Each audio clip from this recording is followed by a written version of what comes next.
Alhamdulillah. Allahumma salli ala Sayyidina Muhammad wa ala ali Sayyidina Muhammad. Allahumma alimna ma yanfa'una wa anfa'na bima 'allamtana innaka antal alimul hakim.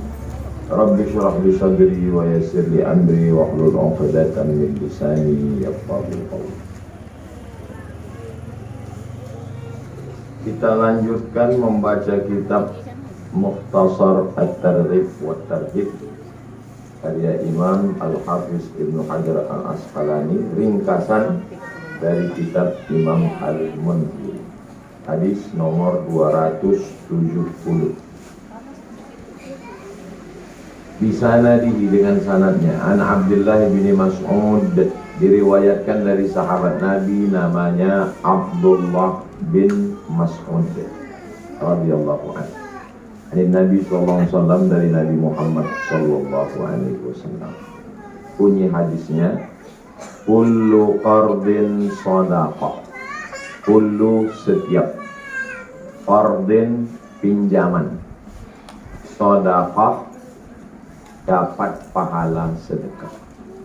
Setiap orang yang memberikan pinjaman, maka dia dapat pahala sedekah. Pertanyaannya, samakah antara pinjaman dengan sedekah? As-sukutu alamatur ridha, diam tanda setuju. Setuju apa ini? Apakah setuju pinjaman itu jadi sedekah? Kullu qardin shadaqah. Saya minjam ke ibu 100.000. Saya bayar nanti tanggal 1 Ramadan 100.000. Apa namanya? Pinjam. Saya pinjam ke ibu 100.000. Nanti saya bayar Ramadan 100.000. Tapi sebagai jaminannya, peganglah jam tangan saya. Apa namanya? Ada ini. Saya dapat 100.000 dari ibu. Kata ibu, Pak Ustadz ini 100.000, tak perlu dibalikkan 1 Ramadan. Apa namanya? Ibu kasih tahu, Pak Ustadz ini ada 100.000 karena gaji saya sebulan 85 gram emas setahun. Setiap bulan saya keluarkan 2,5%. Dan ini bagiannya ada 100.000 untuk Ustadz. Apa namanya? Zakat. Jadi setiap duit yang keluar dari kita itu ada akadnya. Makanya ibu kalau dikasih orang duit, tanya dulu, jangan main terima aja. Nah, tak sama antara pinjaman dengan sedekah. Kalau duitnya balik lagi, namanya pinjaman. Kalau duitnya tak balik, namanya, kata Nabi, kullu qardin shadaqah. Setiap kamu memberikan pinjaman, itu sudah terhitung sebagai sedekah. Tapi zaman sekarang, biasanya kalau kita ngasih pinjaman, memang betul-betul jadi sedekah. Betul tak cakap saya ini? Betul. Makanya saya beberapa orang datang, Ustadz minjam saya duit. Saya bilang, daripada kita bermusuh nanti, aku tak ada duit. Ini ada 100.000, bila Allah balikkan. Daripada nanti kita berkelahi, lebih banyak pula bensin menagihnya daripada duit yang ditagih. Jadi kalau ada orang mengatakan, Ustadz, daging kambing menaikkan darah tinggi, saya selalu akan daging kambing tak naik darah tinggi. Yang menaikkan darah tinggi itu menagih hutang. Bukan cuma darah tinggi naik, setan pun naik. Makanya ayat yang paling panjang dalam Al-Quran bukan ayat tentang puasa. Ya ayyuhalladzina amanu kutiba alaikumus shiyamu kama kutiba alal ladzina min qablikum la'allakum tattaqun. Pendek saja. Tapi ayat yang paling panjang adalah Al-Baqarah 282. Satu halaman full. Ya ayyuhalladzina amanu idza tadayantum bidainin ila ajalim musamman faktubuh. Kalau kamu menjalin transaksi hutang piutang dengan orang, faktubuh. Bagaimana caranya? Faktubuh, tulis. Kalau minjam uang, iya. Kapan dibayar? Bulan Mei. Tahun berapa? 2024. Tanggal berapa? Tanggal 1. Pagi apa sore? Pagi. Jam berapa? Sedetail itu. Wal yaktub bainakum, hendaklah dicatat satu orang penulis. Diangkat satu orang penulis. Wa la ya'ba katibun ay yaktuba kama 'allamah. Wal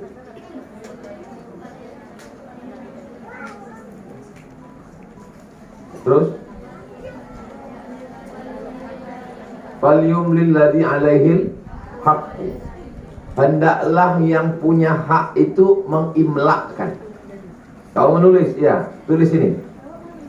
Saya yang bertangga tangan di bawah ini sebagai pihak pertama yang memberikan pinjaman. Adapun yang kedua adalah memberi meminjam. Wastashhidu syahidaini, hendaklah mengangkat dua orang saksi laki-laki. Illam yakuna rajulaini, kalau tak ada saksi duanya laki-laki, maka seorang laki-laki, wa mra'atani, dua orang perempuan. Antadilla ihdahuma, kalau satu lupa diingatkan yang satu. Ada dalam Quran sholat zuhur 4 rakaat. Ada dalam Quran sholat maghrib 3 rakaat yang 2 berbunyi, yang 1 tak berbunyi. Tak ada. Tapi tentang masalah hutang piutang detail. Kenapa? Karena kalau selip dalam masalah hutang menjadi kelar. Betul tak? Betul. Saya datang ke Bogor ceramah. Di pintu rumah orang itu tertulis, meminjamkan uang menambah musuh. Betul? Ibu tulis depan pintu, meminjamkan uang menambah musuh. Saya terus terang banyak menjadi musuh, kawan jadi lawan gara-gara masalah duit. Alhamdulillah kita udah berjalan 3 tahun, tak pernah kita bermusuh. Karena kita tak pernah pinjam-meminjam. Mungkin kalau kita pinjam-meminjam berkelahi juga kita ujungnya, tapi insya Allah tidak. Amin. Maka siapa yang memberikan pinjaman, sedekah, bernilai sedekah. Loh, sedekah itu kan duit Pak Ustadz, habis itu tak balik lagi. Kalau minjam ini duitnya balik lagi atau tidak? Balik. Kenapa terhitung dapat sedekah? Karena meringankan beban orang lain. Walaupun duitnya baik, tapi saat itu dia lapar, kita kasih pinjam 20.000, dibelinya nasi, makan dia. Nanti dia ada duit, dia balikkan lagi. Maka walaupun duit kita selalu tak balik, jangan tobat. Tobat itu, aku tobat minum khamar, aku tobat berjudi, aku tobat riba. Jangan sampai aku tobat minjami orang. Karena tobat itu dari perbuatan dosa. Adapun dari perbuatan baik, jangan tobat. Mudah-mudahan ibu-ibu yang selalu memberikan pinjaman semuanya bernilai sedekah. Jangan diungkit-ungkit, apalagi diposting. Rawahu Tabrani, hadis ini diriwayatkan oleh Imam At-Tabrani. Bisanadin hasan, sanadnya hasan. Wal Baihaqi, dan Imam Al-Baihaqi. Imam At-Tabrani nama kitabnya Al-Mu'jam Al-Kabir, Al-Mu'jam As-Saghir, Al-Mu'jam Al-Awsat. Imam Al-Baihaqi nama kitabnya As-Sunan Al-Kubra. Sanadnya kata dia sanad hasan. Sanad paling tinggi sahih. Di bawah sahih hasan. Di bawah hasan dhaif. Baik, artinya lemah. Berikutnya hadis 271. Wa anhu. Kemana pergi hunya? Dari Abdullah bin Mas'ud juga maksudnya. Kalau hadis yang pertama tadi dari Abdullah bin Mas'ud, yang kedua ini pun juga dari Abdullah bin Mas'ud. Nabi SAW qala, Nabi bersabda, ma min muslimin, kalau ada orang muslim, yukridu musliman, ngasih pinjaman kepada seorang muslim.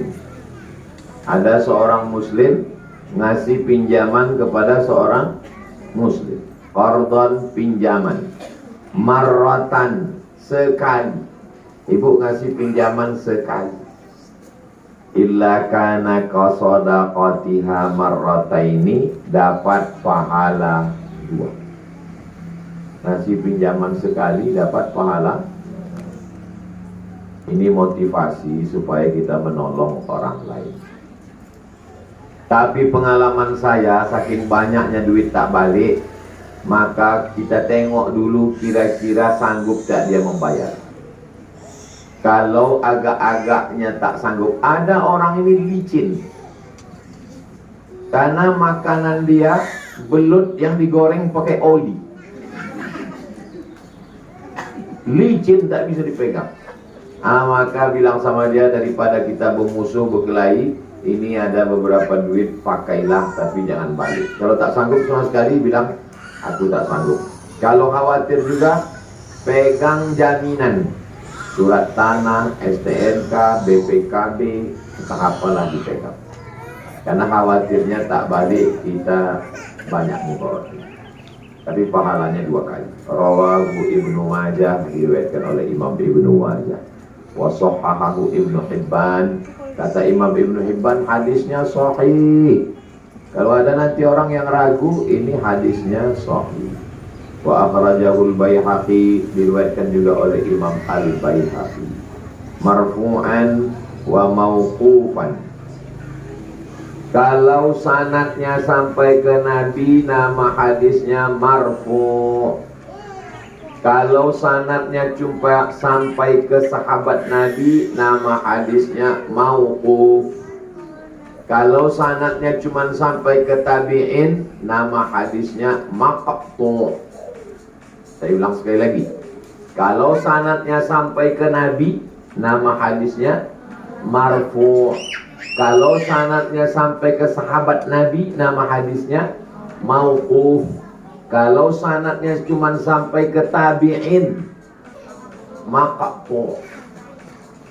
Kalau ada orang meninggal, sedekahlah 7 hari 7 malam makanan untuk meringankan orang yang meninggal. Ini diriwayatkan dari laki-laki namanya Imam Atha, dan dia adalah seorang tabi'in. Pertanyaannya, apakah nama hadis ini? Kenapa maktub? Cuman sampai tadi. Kalau ada orang berjumpa sama Nabi, namanya sahabat. Berjumpa dengan Abu Bakar, dengan Umar, dengan Utsman, tapi tak jumpa dengan Nabi, namanya tabi'in. Kalau jumpa dengan Nabi, sahabat. Kalau jumpa dengan sahabat, tabi'in. Jelas? Bisa diingat. Yang tak bisa, cuman lagi. Bisa kita paksa orang. Saya selalu kena paksa. Ceramah di masjid, Ustaz ingat sama saya? Tak ingat. Saya Pak Ustaz, mana aku ingat? Aku tak ingat. Berapa masjid tempat aku ceramah dalam sebulan? Pagi tadi aja jam 8 BSP, BSI, PRKS, Masjid Al-Husna depan UIR. Ini sekarang Mahat Az-Zahra. Nanti malam, besok 4, besok malam. Mana aku mau mengingat? Jadi paksanya, saya Pak Ustaz, aku tak ingat tuh bilang. Makanya kadang saya, daripada dia kecewa, kan kecewa orang. Kenal Ustaz sama saya? Iya, maksud saya itu iya kenal hamba Allah orangnya. Ayo. Kadang diujinya, kalau memang Ustaz kenal, coba ingat di mana. Serba salah, asal mau menangis jadi. Bilang tak ingat, dia kecewa. Kita bilang, maksudnya asal pasti bilang iya kan aja itu.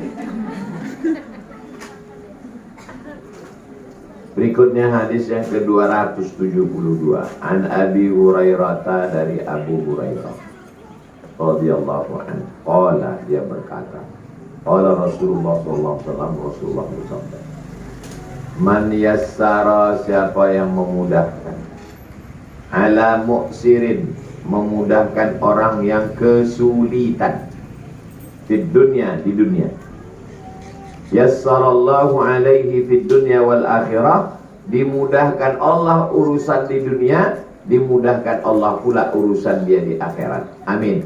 Amin. Siapa yang memudahkan urusan orang di dunia, maka dimudahkan Allah urusannya di dunia dan dimudahkan pula urusan di akhirat. Itu hadis Nabi SAW. Yang menghafal hadis ini yang mengasih pinjaman atau yang meminjam?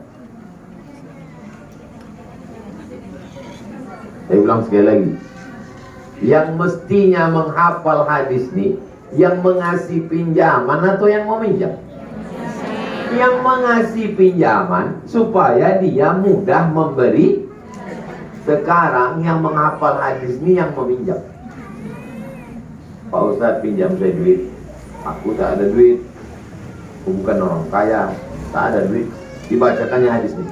Man yassara an mu'sir, yassarallahu anhu yaumal qiyamah. Siapa yang memudahkan pinjaman Ustaz, dimudahkan Allah lah dia pada hari kiamat. Cumanalah kita mestinya menghadapi orang macam ini.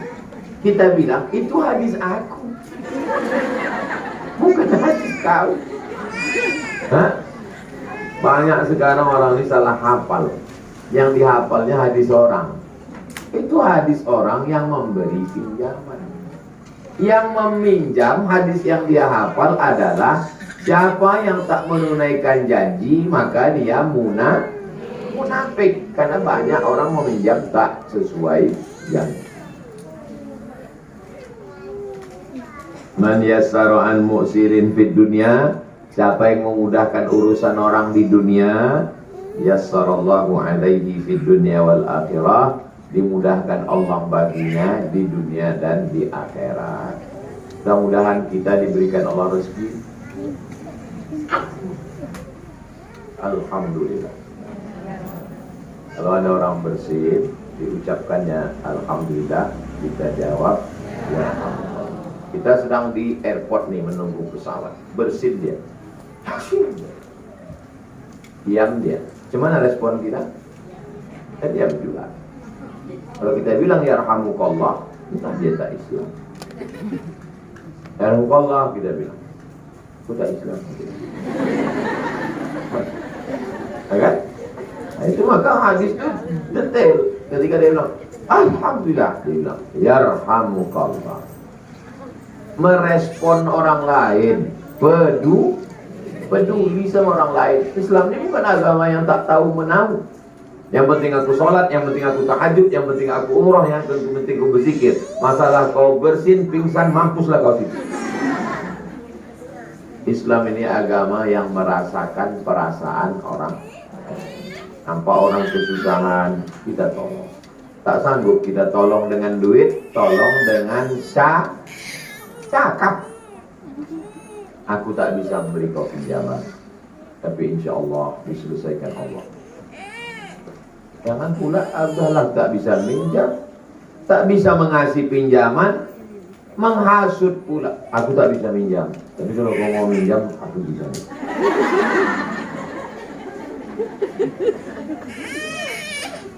Aku ni susah Pak Ustaz. Aku dulu susah, tak ada minjam-minjam. Sakit hati. Aku tak bisa minjam. Aku pun dalam keadaan susah juga ini sekarang. Jadi kau mudah-mudahan dimudahkan Allah. Gitu. Tak bisa menenangkan orang dengan duit, menenangkan orang dengan kata-kata. Cuman kadang orang minjam ini, tak usahlah banyak-banyak nasihat Pak Ustaz, aku perlu duit bukan nasihat katanya.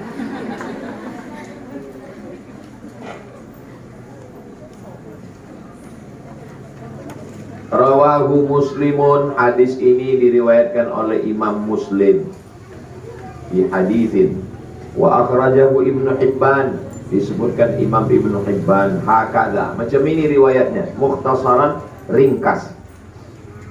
Wa akhrajahu Tabrani, diriwayatkan juga oleh Imam At-Tabrani. Lafaznya begini, bunyi lafaznya, asyhadu ala Rasulillah, saya bersaksi atas Rasulullah SAW.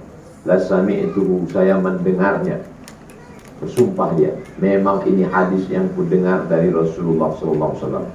Inna awalan nas, manusia yang pertama kali yastazillu fi zillillah yaumal qiyamah. Di padang mahsyar itu ada tak atap? Tak ada. Ada pokok kayu? Tak ada. Tak ada atap, tak ada pokok kayu, tak ada gunung. Padang mahsyar panas. Siapa yang pertama kali dapat naungan nanti di padang mahsyar? Rajulun, seorang, anzara mu'siran, yang mengasih tenggat waktu orang yang kesulitan, hatta yajida syai'an, sampai dia sanggup membayar. Kau kemarin janji mau bayar 1 Ramadan, iya, kapan kau bisa bayar? Saya belum bisa bayar Pak Ustaz, insya Allah saya bayar 1 Syawal. Itu cair insya Allah, dana dari kantor. Inilah orang yang pertama kali nanti dapat naungan di padang mahsyar. Ibu mau dapat naungan di padang mahsyar? Kasih saya tunda bayar hutang aja. Ini hadis-hadis yang begini nih, saya maunya tolong dihafal orang yang memberi pinjaman. Jangan dijadikan alat untuk orang yang meminjam, menembak. Nah, nanti orang jauh-jauh lah datang dia dari Pekanbaru ke Rimbo Panjang. Kapan kau bisa bayar? Kau mau dapat naungan di padang mahsyar? Mau? Kau tahu tak orang yang pertama dapat naungan di padang mahsyar? Kata Ustaz Somad waktu kami pengajian sore, kaulah yang dapat pertama nanti. Syaratnya, kau kasih aku tenggat waktu sampai aku mati. Ini namanya mengakal-akali orang. Jangan mengakal-akali orang pakai dalil. Ingat, kita akan dituntut di hadapan Allah Subhanahu wa ta'ala. Au tasaddaqu alaihi bima yatlubuhu. Yang paling elok, yang paling bagusnya disedekahkannya.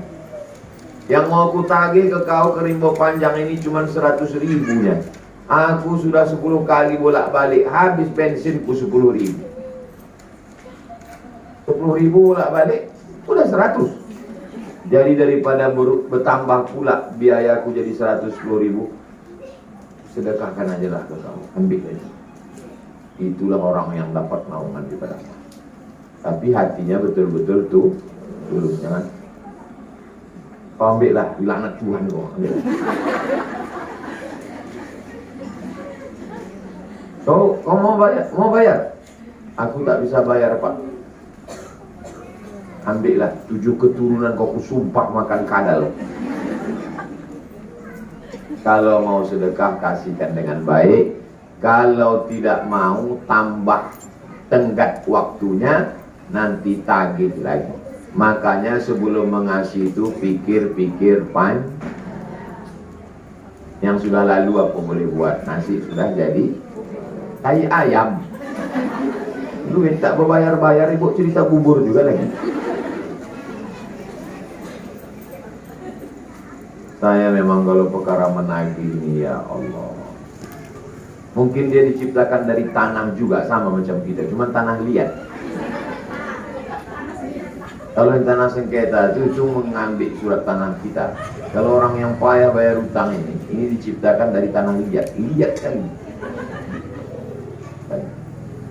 Waktu datang minjam, manisnya ya Allah, bertanam tebu di tepi bibir.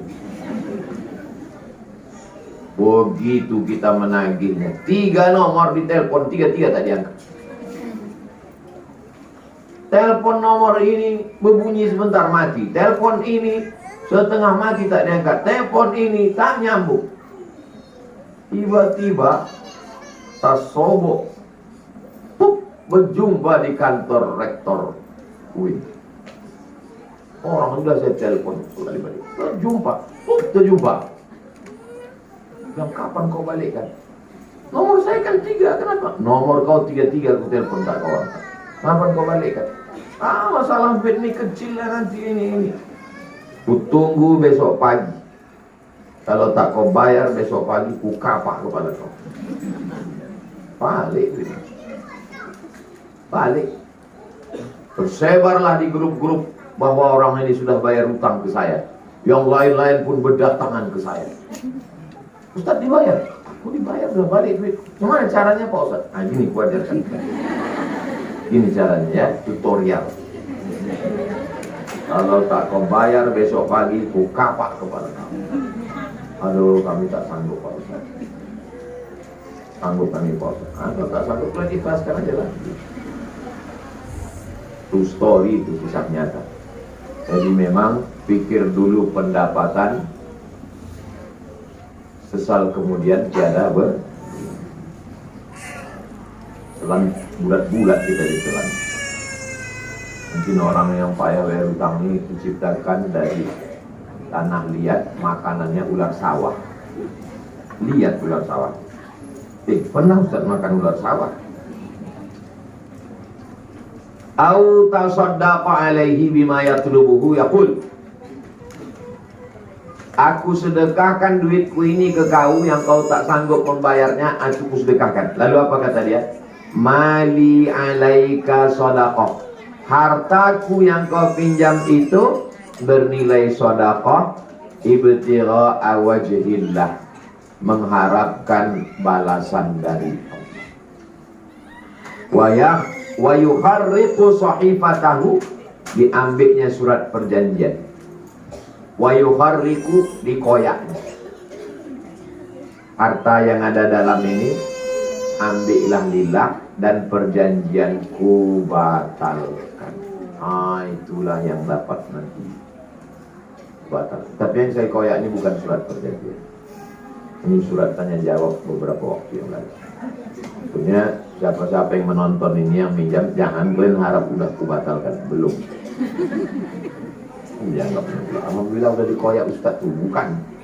Koyak ini bukan ini.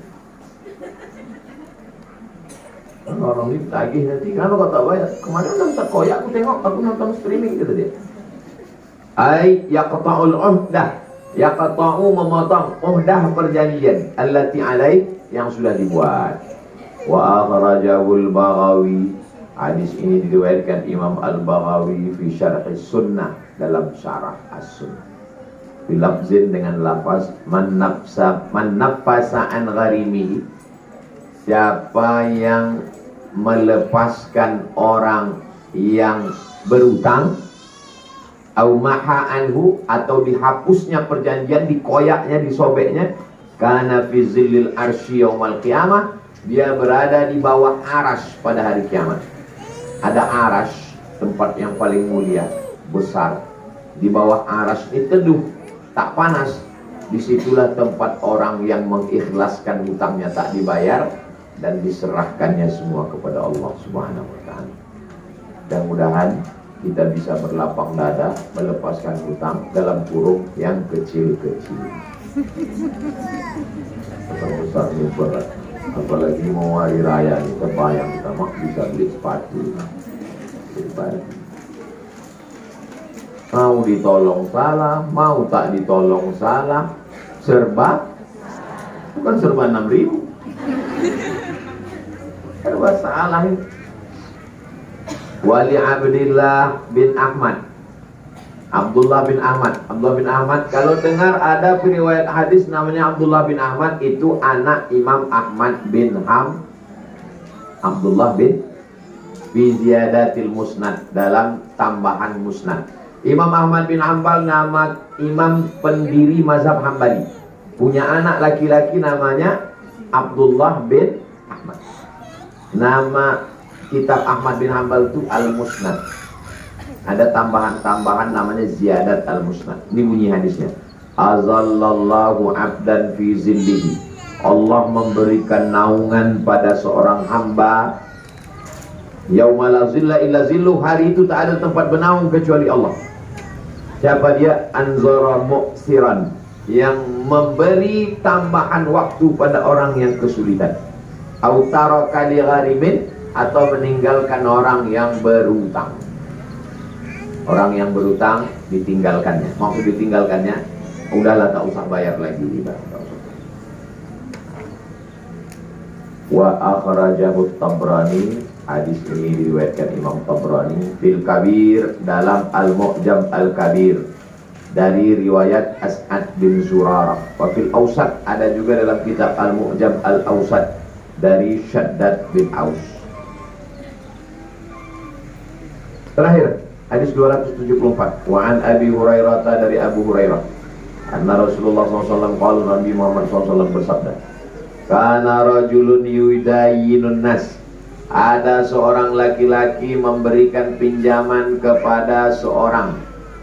Fakana yaqulu li fatahu, dia berkata kepada hamba sahayanya, idza ataita mu'siran fatajawaz anhu, kalau kau datang menagih saya, ini misalnya saya ada duit, saya pinjamkan ke orang, lalu saya panggil Ustadz Ilham. Ustadz Ilham, ya, tolong tagihkan kesimpulan. Idza ataita mu'siran, kalau kau jumpa orang ini kesulitan, payah dia membayar, tak sanggup, fatajawaz anhu, maafkan dia. Bilang sama dia, udah tak usah bayar lagi.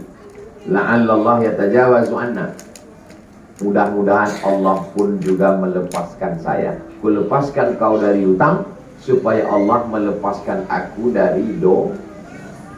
Bagaimana ku maafkan hutangmu, dimaafkan Allah pula lah hutangku.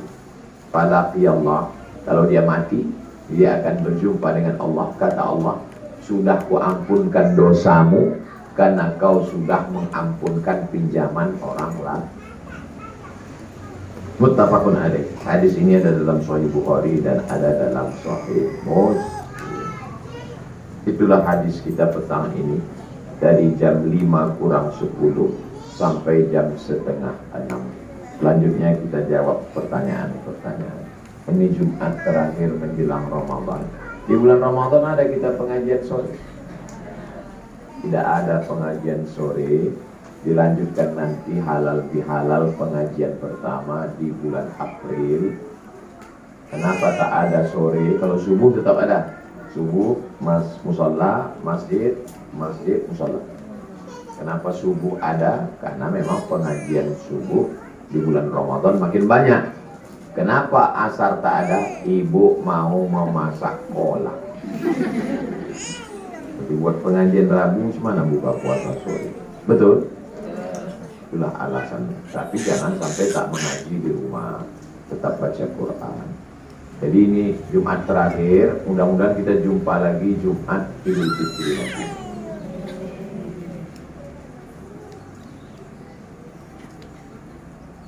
Mohon doakan ibu saya sedang sakit. Nanti di akhir majelis kita berdoa atas nama Ibu Retnita. Di akhir majelis kita doakan yang sakit supaya diberikan kesembuhan.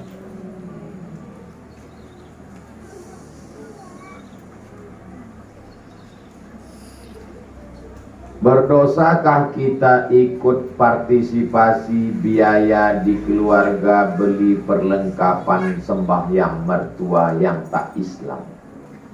Beli dupa, beli kertas sembahyang dan lain-lain. Ikut berdosa, karena siapa yang ikut buat maksiat dapat dosa maksiat.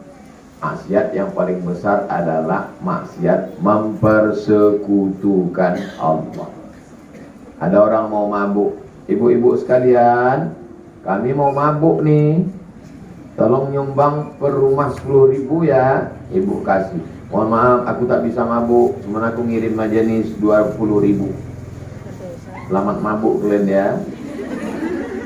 Maka ibu berdosa.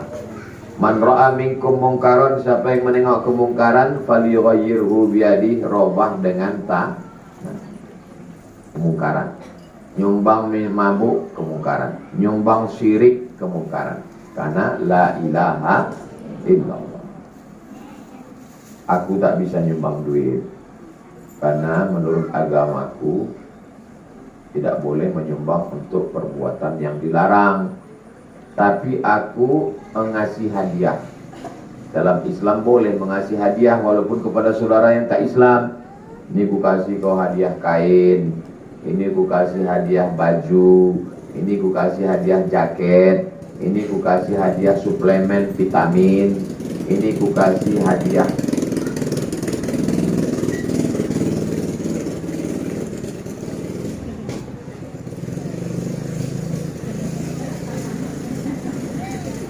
Jadi tolong jelaskan ke keluarga kita supaya jangan sampai putus silaturahmi. Tadi kau minta iuran kan cuma 10.000, ya. Harga kain ini 200.000, harga baju ini 300.000, lebih banyak lagi. Artinya aku bukan pelit tak mau ngasih, tapi karena ini terkait dengan ajaran agama. Orang biasanya kalau udah kita jelaskan dia bisa terima. Jelaskanlah dengan bahasa yang santun, yang baik. Jelas? Kami agama sangat baik. Boleh kita bersedekah kepada saudara kita tak Islam? Boleh. Tapi kalau terkait tentang masalah perbuatan mungkar, wala ana abidum ma'abattum wala antum abiduna ma'abud lakum dinukum. Bagaimana cara menyampaikan ke suami, karena beliau selalu menjawab nggak apa-apalah, kan cuma mengikuti adat tradisi, bukan maksud-maksud lain. Dek, abang mau pergi sebentar ya. Pergi kemana bang? Ini acara malam tahun baru, mabuk-mabuk sebentar. Tak boleh itu bang, haram. Nggak apa-apalah, ini kan tradisi. Bisa?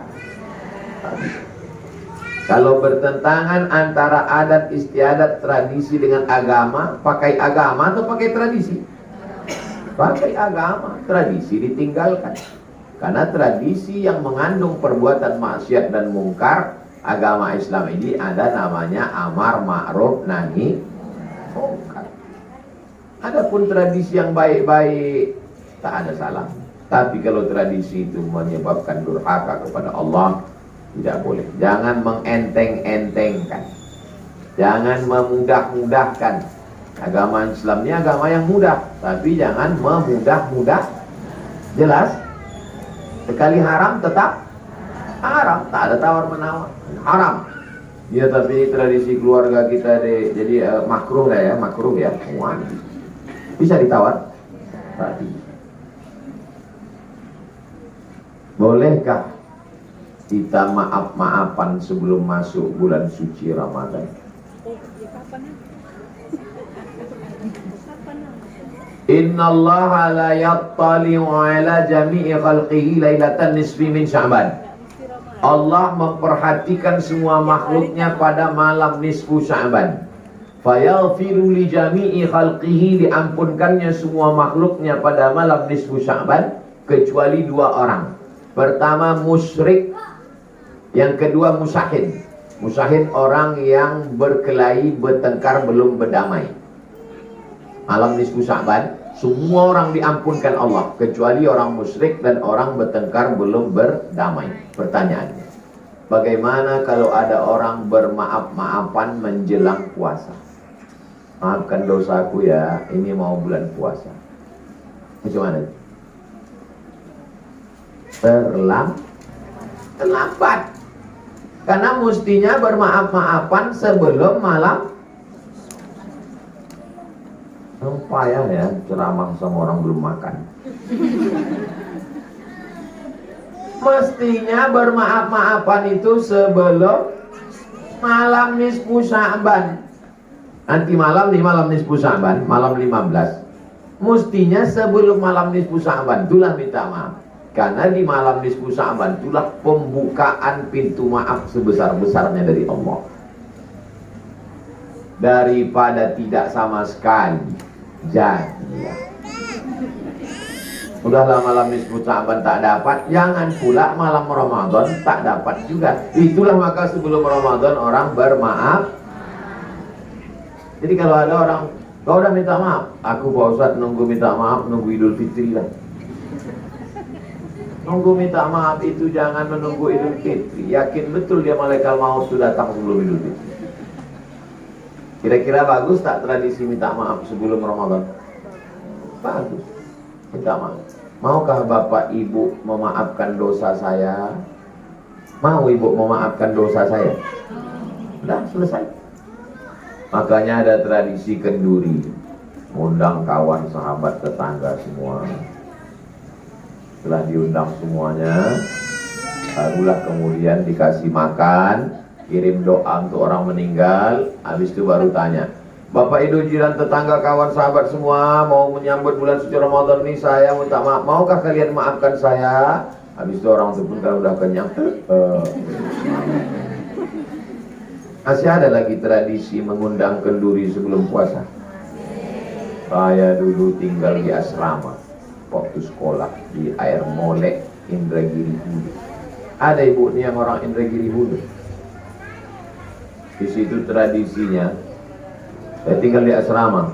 Seminggu sebelum Ramadan itu, tiap malam tak pernah makan di asrama. Rumah sini, rumah sini. Habis Ramadan satu pun tak ada undang lagi. Jelang Ramadan itu luar biasa. Itu saya sekolah di sana tahun 95. Sekarang sudah 2024, 30 tahun yang lalu. Mudah-mudahan tradisi begitu masih ada lagi dilaksanakan orang. Bukankah setiap kali berbuat salah kita harus langsung minta maaf? Memang betul. Setiap salah langsung minta maaf. Tapi daripada tidak sama sekali, itulah maka ada tradisi minta maaf sebelum malam nisfu Sya'ban, minta maaf sebelum Ramadan, minta maaf pada pagi Idul Fitri. Daripada tidak sama sekali, yang paling bagusnya langsung minta maaf. Salah, terasa salah, langsung minta maaf. Ustaz, kapan minta maaf? Saya minta maaf setiap mau selesai tausiah. Demikianlah tausiah ini saya sampaikan. Mohon maaf kalau ada kata-kata yang tidak berkenan di hati. Aqulu qouli hadza astaghfirullah li wa lakum. Wassalamualaikum warahmatullahi wabarakatuh. Supaya tak ada sangkutan.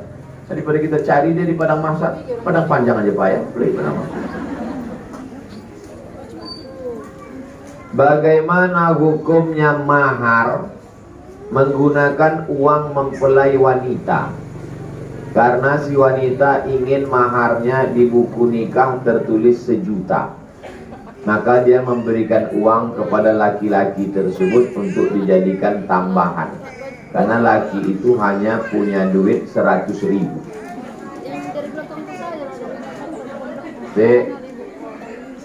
Aku tak ada duitku cuma 100.000 ha. Kata si perempuan, bang, aku malu lah nanti kalau tertulis di surat nikah itu 100.000. Ini aku ada pula 900 ha.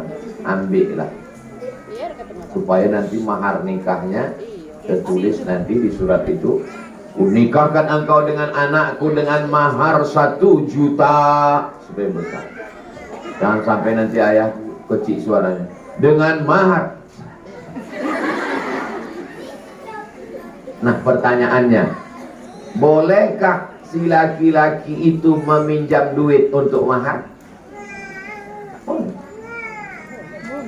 Laki-laki mau menikah, dipinjamnya duit untuk jadi mahar, boleh. Kemana dia meminjam? Terserah dia minjam kemana. Si perempuan ini mengasih 900.000 ke calon suaminya itu, jelaskan dulu akadnya apa. Jadi kalau kalian yang belum menikah, datang nanti laki-laki mengatakan, ku pinjam duit kau 900.000, tanya, apakah ini utang? Kalau utang kapan kau bayar? Kau belum nikah aja udah utang, gimana kau ini? Atau akadnya itu adalah hadiah. Ani ku kasih ya bang 900.000. Loh, hadiah. Yang penting dalam Islam ini yang paling penting adalah akad. Ada namanya akad jual beli, ada namanya akad pinjam meminjam, ada namanya akad gadai. Boleh ku pinjam duit kau di 900.000, kata si adik calon bininya. Jangankan 900.000 bang, nyawa aku kasih kan. Satu-satunya kesalahan aku waktu hidup di dunia ini cuma satu lah bang. Apa dia? Jatuh cinta sama kau. Jangankan cuma 900.000, ambillah semua. STNK, BPKB, surat tanah, ambil semua. STNK siapa nih? Tak tahu bang STNK siapa. Jelas? Bagaimana cara mengganti puasa orang yang berutang dan orangnya sudah meninggal sebelum selesai mengganti? Hitung, tengok catatannya. Makanya ibu yang mengkodok puasa, catat. Ustazah mengandung sami, tinggal puasa. Menyusukan sami, tinggal puasa. Catat, ada catatan sama dia. Berapa yang sudah dikodok, berapa yang belum, ada catatan. Ibu yang belum mencatat, catat bu. Berapa yang udah, berapa yang belum. Hingga nanti kalau ibu kasih tahu ke suami, bang, kalau aku mati, catatan utang puasa di sini. Ayah ditengok. Man mata, siapa yang mati, wa alaihi syamun, punya utang puasa, soma'an huwaliyuhu, maka ahli warisnya nanti menggantikan puasanya. Apakah digantikan, diqodokkan atau dibayarkan fidyah? Tengok dulu, orang tak puasa ini kenapa? Misalnya saya punya ibu almarhumah mak saya, umurnya 70-an tahun. Dia tak puasa karena tua renta, maka tidak diqodokkan, tapi dibayarkan fidyah. Misalnya ibu punya emak, umurnya 50 tahun. Had dia waktu meninggal, dia meninggalkan puasa, maka tidak difidyah, tapi diqodok. Tak jelas Pak Ustaz, tak berapa utangnya, tak fidyah, tak qodok. Tak bisa, karena tak jelas. Mintakan ampun kepada Allah, mudah-mudahan Allah mengampuninya. Allahumma fillaha warhamha, Allahumma fillahu warhamhu wa'afihi wa'afu anhu. Tapi untuk ibu-ibu, tolong catat. Siap ibu mencatat? Catat, buat buku kecil, buku catatan. Jika kita memiliki anak di luar nikah, siapa yang berhak menikahkan dia nanti saat dia akad nikah? Yang menikahkannya adalah sultan. Hadisnya, fasultanu waliyun man la waliyalaha. Sultan jadi wali bagi perempuan yang tak punya wali. Dia tak ada walinya karena ayahnya tak ada. Wali itu pertama ayah, yang kedua atuk, yang ketiga abang, yang keempat adik, yang kelima abang ayah, yang keenam adik ayah. Ayahnya tak ada, atuknya posat, sedang ayahnya tak ada apa lagi atuk. Abangnya tak ada, abangnya laki-laki, yang ada kakak perempuan. Adik laki-laki pun tak ada. Abang ayah, sedang ayahnya aja tak ada, apalagi abang ayahnya. Siapa walinya? Walinya adalah sultan. Kalau dia tinggal di Riau, Sultan Siak Sri Indrapura. Apakah di Riau masih ada sultan? Tak ada.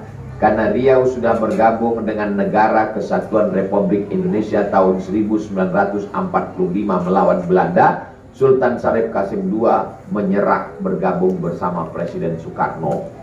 Maka Presiden Soekarno dianggap sebagai ulil amri ad-daruri bisaukah. Presiden Soekarno dianggap sebagai sultannya orang Indonesia. Presiden Soekarno mengangkat Menteri Agama. Menteri Agama mengangkat Kepala Kantor Kanwil Agama Provinsi Riau. Kepala Kanwil mengangkat Kepala Kantor Menteri Agama Kabupaten Kampar. Kepala Kantor Kementerian Agama Kabupaten Kampar mengangkat yang paling rendah di bawah selepel camat KUA. Itulah maka Pak Kuala. Siapa walinya nanti? Wali hakim, wali hakim. Wali hakim itu kalau zaman sekarang karena tak ada sultan, maka wali hakimnya adalah Pak Ku. Maka tak ada di Indonesia Bu Kua. Tak ada Bu Kua. Kenapa tak ada Bu Kua? Karena yang menikahkan itu laki-laki sultan. Aku nikahkan engkau sebagai aku wali hakim bagimu dengan fulan bin fulan dengan mahar sebentuk cincin emas tunai. Sah. Mu'alaf, masuk Islam. Ayah tak Islam, atuk tak Islam, abang tak Islam, adik tak Islam, pakcik tak Islam, abang ayah tak Islam. Siapa walinya? Wali hakim, sultan. Siapa sultan dan hakim di Indonesia? Pak Kua. Jelas? Kalian santri pulang nanti ke kampung halaman. Ustazah dari Ma'had Az-Zahra, murid Ustaz Somad. Iya, aku mau nikah besok, tak ada waliku. Ayah kau tak ada? Aku dulu kecil dibuang, dimasukkan ke kardus, dititipkan depan rumah panti asuhan. Dibuatkan orang untuk akte kelahiranku, binti kardus. Siapalah waliku ustazah? Ditanya kalian. Siapa wali dia? Wali kau karena tak jelas ayahmu, maka walimu adalah wali hakim. Wali hakim sekarang ini adalah Pak Kua. Pak Kua lah yang menikahkan dia. Jelas? Kalau ada ayah kalian menikahkan. Aku nikahkan engkau dengan mahar sebentuk cincin emas tunai.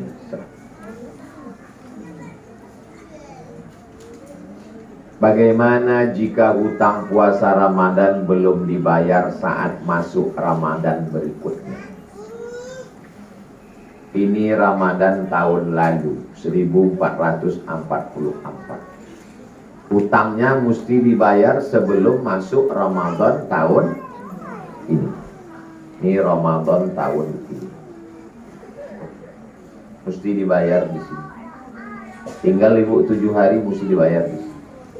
Yang masih ada utang masih bisa kesempatan membayar besok hari Ahad, Senin. 2 hari masih bisa bayar. Tapi katanya tak boleh berpuasa di akhir-akhir Syaban, tak boleh puasa setelah nisfu Syaban. Yang tidak boleh itu puasa sunat. Kalau puasa qadha, puasa qadha enggak. Nah, Ramadan ini kesini tak sempat dia membayar, sibuk itu ini tak sempat bayar. Lewat masuk Ramadan berikutnya, maka dia kena denda 1 hari qadha tambah dendanya namanya fidyah. Yang selama ini kalau 7 hari cuma 7 hari selesai. Setelah lewat Ramadan ini, maka dia kena 7 hari plus 7 fidyah. 7 hari qadha, 7 fidyah. Fidyah itu 1 harinya berapa Pak Ustaz? Makan pagi, makan siang, makan malam. Menurut Basnas DKI 60.000. Makan pagi, makan siang, makan malam 60.000. Berarti kalau tinggal 10 hari berarti 600.000. Sebulan tak puasa berarti 1.800.000. Jelas? Bagaimana hukumnya orang tertipu online berupa uang? Apakah itu termasuk sedekah?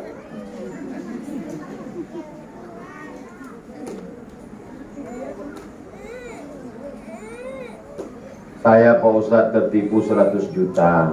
Saya ikhlaskan aja Pak Ustadz. Itu bukan sedekah, bohongan.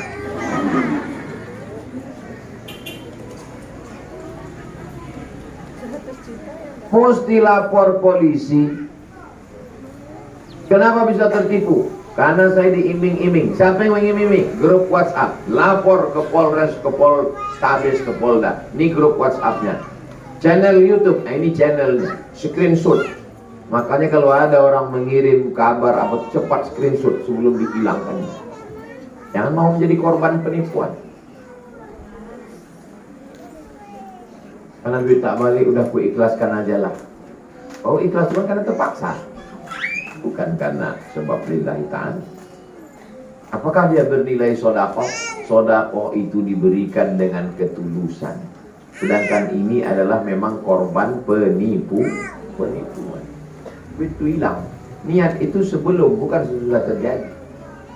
Daripada aku capek, udahlah aku ikhlaskan aja lah, jadi nilai sedekah. Kata siapa jadi nilai sedekah? Mana dalilnya? Semua perbuatan mesti dengan dalil. Apa hukumnya perempuan ikut mengiringi jenazah? Perempuan mengiringi jenazah ke kubur hukumnya makruh. Perempuan bagusnya di rumah saja. Kenapa perempuan tak boleh mengiring jenazah sampai ke kubur? Pengalaman saya menengok perempuan histeris. Karena beda sama laki-laki. Laki-laki kalau dia menengok sesuatu dia tahan dia. Kalau perempuan enggak.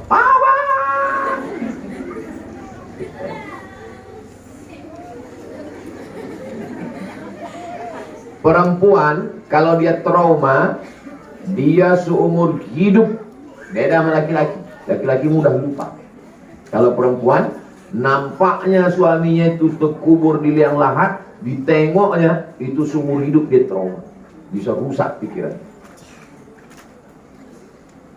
Maka itulah mengapa perempuan tidak dianjurkan untuk ikut mengiring jenazah dan ke liang lahat. Jadi kalau ada perempuan mati suaminya, tak ikut dia ke liang lahat, orang berbisik-bisik, itulah tak sayang, mungkin mau berlaki lagi dia. Ini orang tak ngaji, karena perempuan bagusnya di rumah, bukan ikut mengiring jenazah. Mau nangis di tepi liang lahat, aku ikut abang. Banyaklah saya tengok, padahal bukan mau ikut, bohong aja. Anak pula ada mau dia masuk. Banyaklah ustaz-ustaz yang di situ melarang, jangan bu. Saya kalau ada orang nangis di tepi kubur, saya tak pernah larang, saya diam aja, saya tengok. Betul tak dia yang mau masuk. Kalau ada nanti orang menangis di tepi kubur, jangan dilarang, biarkan. Masuklah kau masuk. Mana mau masuk? Sandiwaranya aja. Tapi kalau anak yang mati mungkin, karena kehilangan anak itu luar biasa. Makanya dianjurkan perempuan di rumah saja berzikir, berdoa, baca Quran, karena perasaan perempuan yang lebih halus daripada laki-laki. Ingatan perempuan lebih kuat daripada laki-laki. Histerisnya perempuan lebih dahsyat daripada laki-laki. Tapi kalau nampak ibu ada laki-laki yang histeris, jangan bentong.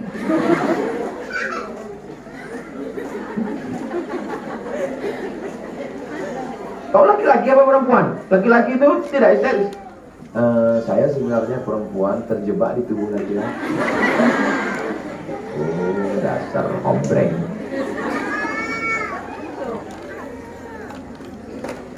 Karena saya pernah melihat ceramah di sosmed, katanya nggak boleh, tidak dianjurkan, makruh itu. Jadi dia mengiring jenazah itu sampai ke kubur, hanya laki. Itulah kaji kita sore ini. Saya ucapkan selamat menunaikan ibadah puasa Ramadan tahun 1445 Hijrah. Taqabbalallahu minna wa minkum sholihal a'mal. Ibu, ini ada grup WhatsApp pengajian kita ini? Ada grup?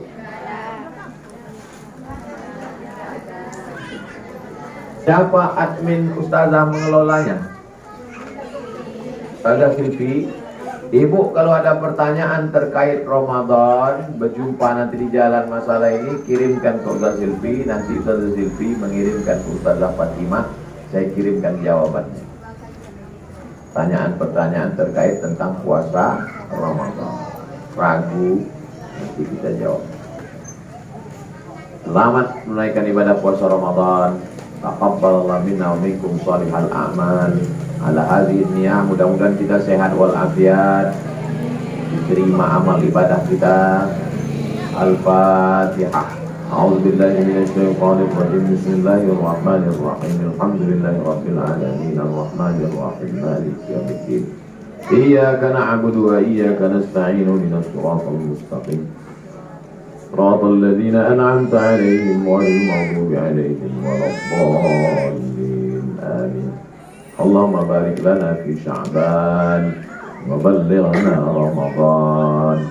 Berikan kami berkah di bulan Sya'ban dan terimalah amal puasa Ramadan kami, ya Allah. Almarhumah ibu, almarhum ayah, almarhum datuk nenek, guru-guru kami, Allah maghfir lahum, ampunkan dosanya. Warhamhum, berikan mereka rahmat. Wa'afihim, maafkan segala silap salahnya. Wa'fu anhum, berikan mereka kebaikan akhirat, ya Allah. Waj'alil jannata maswahum, jadikan kubur mereka salah satu dari taman-taman surga.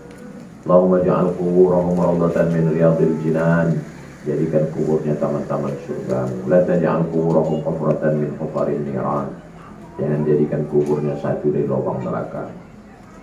Allahumma sahih ajsadana, sehatkan badan kami supaya kami bisa berpuasa Ramadan.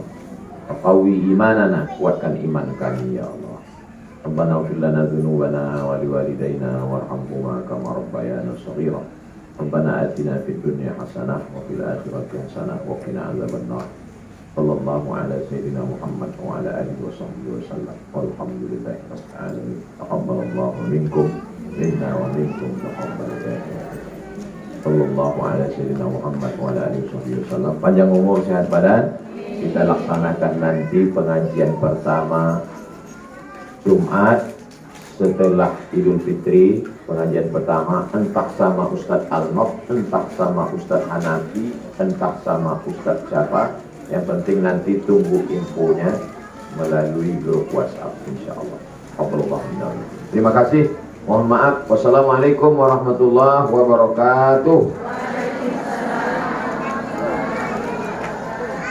Saya langsung izin berangkat ke masjid untuk tablik akbar pengajian Isya, karena saya diberitahu dari Rimau Panjang ke lokasi 1 jam.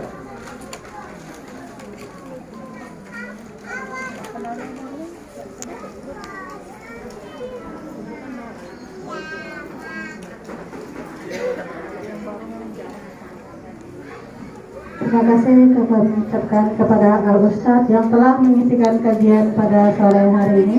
Semoga apa yang disampaikan oleh Al-Ustadz bisa kita aplikasikan dalam kehidupan sehari-hari.